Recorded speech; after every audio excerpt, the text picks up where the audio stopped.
अहो नमः शिवाय महारुद्राय हे बाबा धवलेश्वराय बालालिंग महाप्रभु दीपं यदि परम ब्रह्म दीपं यदि जनार्दनः दीपाहरतु मे पापो पूजा दीप नमस्तुते धवलेश्वराय बालालिंगाय नमो नमः। संसार सुखी रखंतु। आज पवित्र धनु संक्रांति शुभ मंगलवार रे समस्त श्रद्धालु भक्त मानकर मंगल करंतु। समस्त श्रद्धालु भक्त मान को आशीर्वाद करंतु। मनस्कामना पूर्ण करंतु। कर्म क्षेत्र उन्नति करंतु। ग्रह इष्ट खंडन करंतु। जगतर मंगल करंतु। विश्वर कल्याण करंतु। आपणकर नाम प्रकाश करंतु। सेवकर डाक श्रवण करंतु।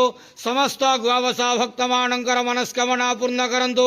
जो जो भक्त माने आपण पाखरे मानसिक रखिछंती तांका मानसिक पूर्ण करंतु। प्रभु धवलेश्वराय बालालिंगाय नमो नमः। संसार सुखी रखंतु आनंद के वार हरि बोलो। पवित्र धनु संक्रांति शुभ मंगलवार रे समस्त श्रद्धालु भक्त मान को आशीर्वाद करंतु आनंद के वार हरि बोलो। धवलेश्वराय बालालिंगाय नमो नमः।